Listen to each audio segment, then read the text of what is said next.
বন্ধুরা, মৈত্রী রান্নাঘরে আপনাদের স্বাগত। তো আজকে আর একটা রেসিপি নিয়ে চলে এসেছি। তো খাসির মাংসের রেসিপি। তো আগে চ্যানেলে শেয়ার করেছি, সেটা অন্যরকম ভাবে। আজকে আমি অন্যরকম ভাবে করছি। সেটা কিভাবে করছি দেখতে থাকুন, আশা করি ভালো লাগবে। এখানে 1 কেজি খাসির মাংস নিয়ে নিয়েছি। তো আলুটা নিয়েছি, আমাদের বাড়িতে সবাই আলু খেতে খুব ভালোবাসে, সেই জন্য আলুটা বেশি পরিমাণে নিয়েছি। পেঁয়াজ 5টা বড় কুচি করে এইভাবে নিয়েছি।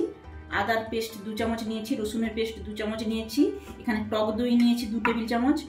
তারপর এখানে সর্ষের তেল নিয়েছি পরিমাণ মতো। টমেটো একটা এইভাবে কেটে নিয়েছি। আর নিয়েছি তেজপাতা একটা গোটা শুকনো লঙ্কা, আর দারুচিনি আর এলাচ। আর নিয়েছি লবণ পরিমাণ মতো, হলুদ নিয়েছি, জিরের গুঁড়ো নিয়েছি, আর লঙ্কার গুঁড়ো নিয়েছি, আর গরম মশলার গুঁড়ো নিয়েছি। এদিকে মাটনটাকে আমি ম্যারিনেট করব। তো কি কি উপকরণ দিয়ে ম্যারিনেট করছি সেটাই দেখতে থাকুন। প্রথমে আমি কিছুটা পরিমাণ পেঁয়াজের কুচি দিয়ে দিলাম।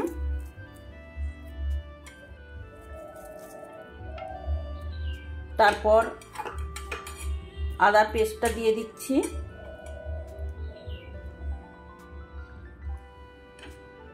জিরের গুঁড়োটা দিয়ে দিলাম।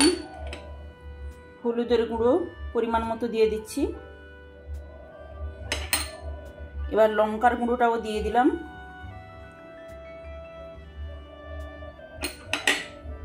এবার পরিমাণ মতো লবণ দিয়ে দিচ্ছি। এবার সর্ষের তেল কিছুটা দিয়ে দিলাম পরিমাণ।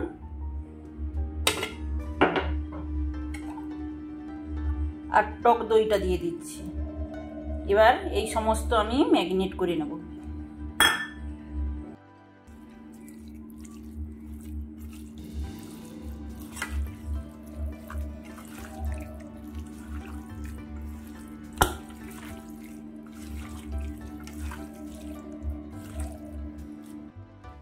10 মিনিট মতো এইভাবে আমি চাপা দিয়ে দিলাম। আর ততক্ষণে আমি আলুগুলো ভেজে নেব।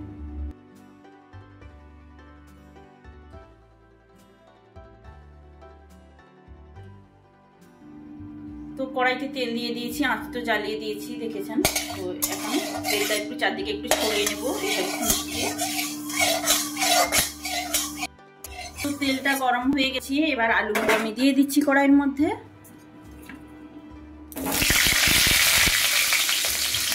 আলুগুলো দিয়ে পরিমাণ মতো লবণ হলুদ দিয়ে আমি নাড়িয়ে চাড়িয়ে কিছুক্ষণ 2 মিনিট মতো চাপা দিয়ে দেব। আঁচটা মিডিয়াম করে দিচ্ছি, দিয়ে 2 মিনিট মতো চাপা দিয়ে দিচ্ছি আলুগুলো। চাপাটা তুলে নিচ্ছি, একটু নাড়িয়ে ছাড়িয়ে দেবো, দিয়ে আলুগুলো তুলে নেব। আলুগুলো ভাজা হয়ে গেছে, এবার আমি তুলে নিচ্ছি। ওই আলু ভাজা তেলের মধ্যে আবার আমি তেল দিয়ে দিচ্ছি যতটা পরিমাণ লাগবে। তো একদম হালকা, বেশি পরিমাণ তেল দেব না। তেল দিয়ে দিয়েছি, তেলটা গরম হোক। তেলটা গরম হয়ে গেছে, এবার তেলের মধ্যে গোটা গরম মশলা ফোড়ন দিয়ে দিলাম, তেজপাতা ফোড়ন দিয়ে দিলাম, আর একটা শুকনো লঙ্কা দিয়ে দিলাম। হয়ে গেছে, এবার আমি কুচি করে রাখা পেঁয়াজগুলো দিয়ে দিচ্ছি।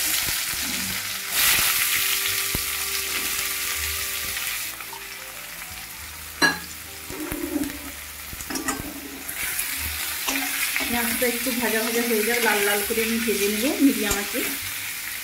পেঁয়াজটা দেখুন লাল লাল করে ভাজা হয়ে গেছে। এবার আমি রসুনের পেস্টটা দিয়ে দিচ্ছি।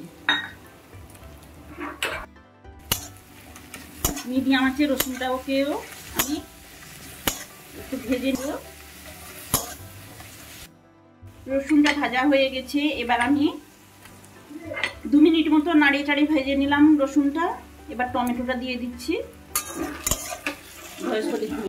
ভাজা হয়েছে, তো আর একটু আমি পেঁয়াজের পরিমাপে মশলাটা যে করলাম, পেঁয়াজ রসুনের পরিমাপে হলুদটা দিয়ে দিচ্ছি। ওখানে তো ম্যারিনেট করার সময় হলুদ দিয়েছি, তো এখানে একটু কিছুটা পরিমাণ হলুদ দিয়ে দিলাম, দিয়ে একটু নাড়িয়ে চাড়িয়ে কষিয়ে দিলাম।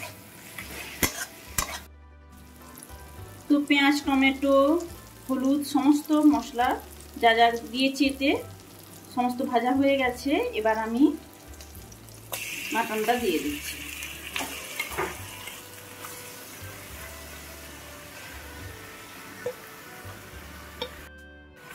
এবার ভাজা মশলার সঙ্গে এইভাবে নাড়িয়ে চাড়িয়ে একটু সমস্ত কিছু মিশিয়ে নেব, দিয়ে আমি একদম লো আঁচে 2 মিনিট চাপা দিয়ে দেব। তো আঁচ লো করে দিলাম, এবার আমি চাপা দিয়ে দিচ্ছি। 2 মিনিট পর চাপাটা তুলে নিচ্ছি, দেখুন জল বেরাচ্ছে কিরকম। এইভাবে নাড়িয়ে চাড়িয়ে নেবো একটু। এরপর আমি আলুগুলো এর মধ্যে দিয়ে দেবো, ভেজে রাখা আলুগুলো এই সময় আমি দিয়ে দেবো। ভেজে রাখা আলুগুলো দিয়ে দিলাম, একটু নাড়িয়ে চাড়িয়ে আবার আমি চাপা দিয়ে দেবো। সেই মিডিয়াম টু লো আঁচে আমি রান্নাটা করব।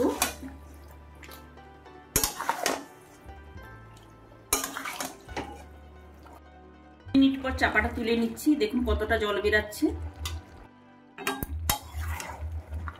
তো এইভাবে আমি নাড়িয়ে চাড়িয়ে দেবো, আবার চাপা দিয়ে দেবো 2 মিনিট। একটু উল্টে পাল্টে নাড়িয়ে চাড়িয়ে দিচ্ছি।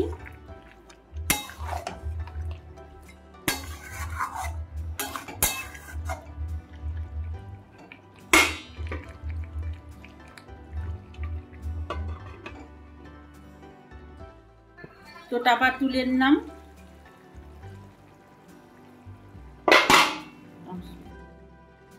চাপা তুলে নিলাম।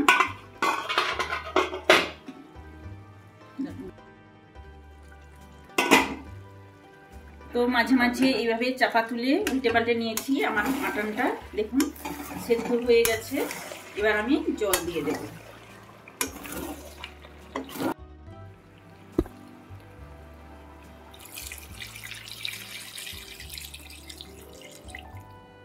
তো খুবই হালকাভাবে রান্না করছি। খাসির মাংসের পাতলা ঝোল, একদমই হালকা তেল মশলা দিয়েছি। এই গরমে এইভাবে হালকা রান্না করলে খেতে ভালো লাগে, শরীরের পক্ষে ভালো। তো আরেকটু জল দেবো আমি।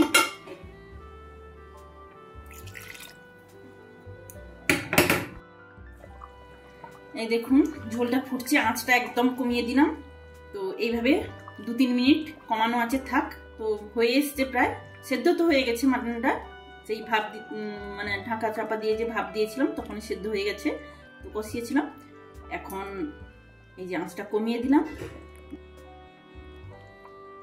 তো দেখুন হয়ে এসছে। এবার আমি কি করব বলুন তো, গরম মশলার গুঁড়ো উপর থেকে একটু ছড়িয়ে দেব, দিয়ে আঁচটা বন্ধ করে দেব।